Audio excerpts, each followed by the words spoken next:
Hi everyone, this is Chris from Turning Point Life Investment, TPLI, and this is going to be another video for the week ending April 22nd, 2011. First thing that I actually wanted to go into was my Russell 2000 credit spreads. I have another client, and his account is actually under $20,000. So with an account under $20,000, you really can't do much. You don't have a lot of free flow. You can't afford to take big hits, things like that. So I was actually able to get only about six of each side of my Condors in his account, and it actually took up a total of about $12,000. So left about 8,000 to freely trade. But these are my spreads that I bought for that are going to expire in the month of May. I bought the 920, or actually you can say sold. I sold the 900 920 bear call spread on the RUT, and I sold the 720 700 bull put spread on the RUT. I actually took in a credit about $490, and but that's really, it's a safe conservative strategy in a low account. It provides a consistent monthly income for him. But I just wanted to let you guys know what condors that I chose this month. We'll go into the RUT chart and I'll show you the spreads at where they're at. Well, going into the 5-year weekly view of the Russell 2000, the first thing I did was I sold resistance based on the weekly views at 850 right now.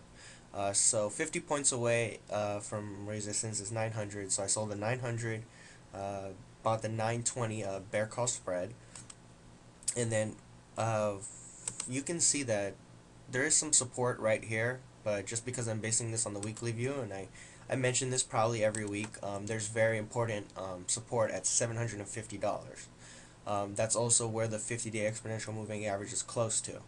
So what I did was I sold my bull put spreads under that at 720, which is like around at this level, and I bought the 700 bull put spreads, and that completed my condor. So it's more of a, I like to call them vacation trades, even though there's different option strategies you can call vacation trades. But this is what I generally like to do each month, and just let these spreads ride and collect a monthly income. Now going into the 9-month daily view for the Russell 2000, definitely what I've seen so far is the RUT has pulled back to its 50-day exponential moving average. It's churned and then broke out after its pullback. So it is looking to move up to retest its highs around $860. Um, I because the odds do favor the RUT to move up higher. I don't think it would just automatically shoot up to the moon, so I would expect some, move up, pull back, or choppy, and then pop back up. I also like the fact that I believe on Wednesday it broke out from this flag. Let me move this thing. It broke out from this flag level, and it did that on Wednesday, and I said that once it did that, it does look like it's poised to move up higher. First support for the RUT is the 50-day exponential moving average, and that's going to be around 817. Now, if 817 breaks, then there will be more selling that will come into the RUT. And the next level to the downside, the RUT's going to most likely hit is around 800. Going into the Dow Jones Industrial Average, nothing really like crucial about it, other than the fact that it broke out to new high, new 52-week high, and it's hitting 12,500 right now. That's very important, and it's showing more strength compared to the rest of the other indexes.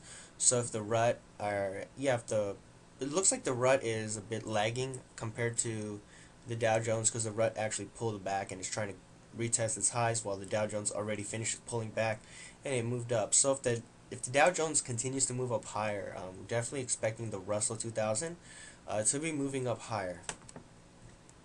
Now, a stock that I mentioned in my video, I believed on like a couple days ago, I said that Priceline.com, PCLN, broke out. This was on the 19th, and that was on Tuesday. It broke out on Tuesday above, and I said volume was a bit low. But if prices move above that high and volume starts to pick up, it's going to be a good long. So it actually gapped up on the open, and then ties a shooting star type of candle, but volume had picked up and it broke above a high, so it's still a good long candidate, and then it moved up even higher. So it broke out above the 524.6 level, and I said it's gonna move up higher. Now it's already at 544. So if you missed it, just we can't really do anything. But I'm just following up on a lot of stuff that I actually mentioned. I did also mention on Tuesday about Baidu. Baidu broke out on Tuesday with this nice white candle, and I said it's probably going to hit a target of 155, 156ish, and it actually moved up, took a high of 154. When it took that high of 154, like during the day, I actually just sold some stuff, some profits, just to lock in some gains, because it is pulling back, but it is retesting this broken resistance level as support, along with this rising support line. So if I see Baidu hold at this level, it'll tell me more buyers are still willing to keep in the stock and want to pop it up even higher. Next, stock I mentioned last week is CE. We couldn't get into this one, or I couldn't get into this one, because I said I wanted it on this breakout above 45. It looked really nice to the upside. So I said, it's a good long play, but the next day it gapped up very hugely, and it's continued its run on Thursday. So can't really look at it. Sometimes trades just gap up and you miss them, or it's just, it's the name of the game. It's part of the game. There's no problem.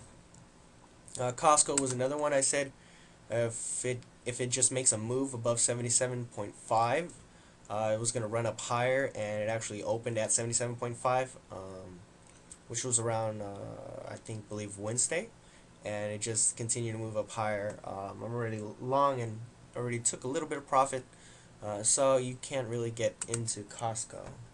But these are just updates. See BHI, still I'm looking at BHI for a long.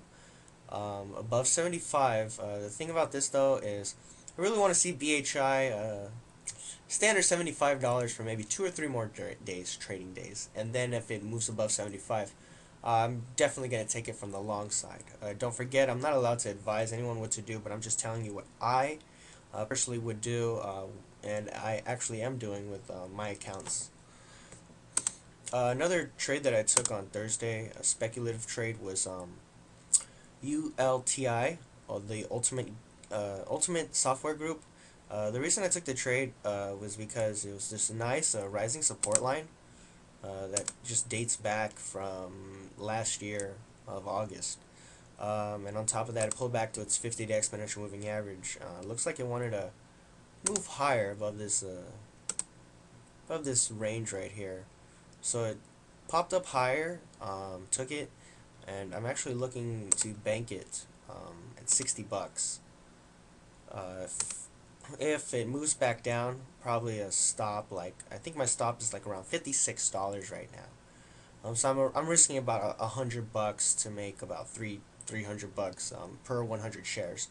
Earnings is next week on the 26th, so I will close out all my positions before the 26th if my target is not hit or if I'm already stopped out.